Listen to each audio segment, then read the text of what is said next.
Farmer Schütze has been working these fields for decades.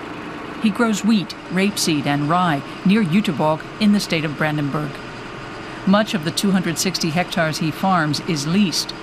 But now investors are increasingly taking over neighboring fields and the farmers are furious. That means the prices for leasing and buying land are rising for us. And it's also worrisome when more and more land is in the hand of outsiders.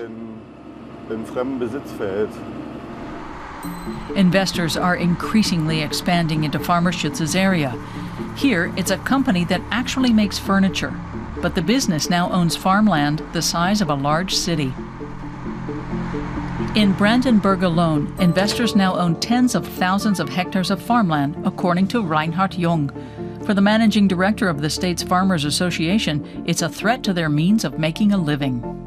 There's a kind of locust infestation across the state, but the focus is on areas like the northern Prignitz, along the highways, the Uckermark region, the Oderbruck Riverscape, the most fertile land in Brandenburg. Over the past 5 years, prices have easily doubled. What does that mean for the farmers? They pay the price or they lose the land. And indeed, big money has now discovered agriculture. The financial crisis and low interest rates have drawn investors to investment companies like here in Hamburg. They advertise farmland as a promising venture.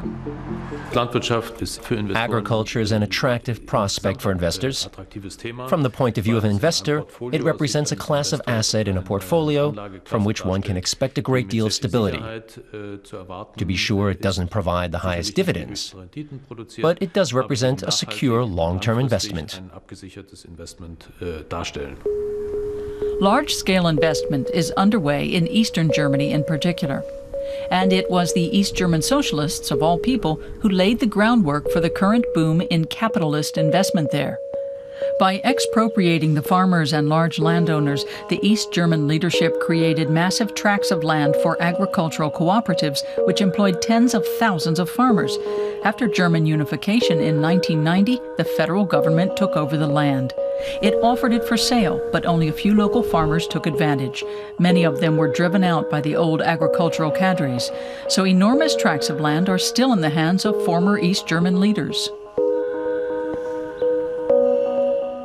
The old networks are, of course, all getting older, and the classic case is that a former head of a cooperative gets a golden handshake and heads off on a cruise, and then the gentlemen with the big wallets arrive from Hamburg.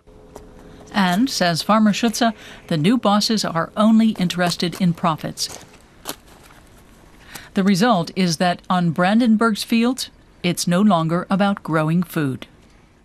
Their goal is to produce electricity in biogas plants, and they generally need a lot of corn. Corn was grown here last year, and presumably it will be planted this year again. The profits end up at the headquarters of the big investors. And there's less money staying in the farming regions. The result is that more people are moving away from villages that have already been dying slowly for years. The expansion of agribusiness is speeding up that process. The parade of capital investors into these regions is plundering the countryside, and that leads to the villages dying out and young people moving away. That's a terrible development, and we farmers want to fight it. It seems there's a desire to resist that in Berlin, too. The new government's coalition contract contains a pledge to investigate the buying of agricultural land by investors. But in practice, just the opposite is happening. With a mandate from the finance minister, the BVVG, the government-supported company tasked with administering the land once held by the East German government, has been selling it to the highest bidder. We sell to those who participate in the bidding. And that would be the highest bidder? Yes, of course.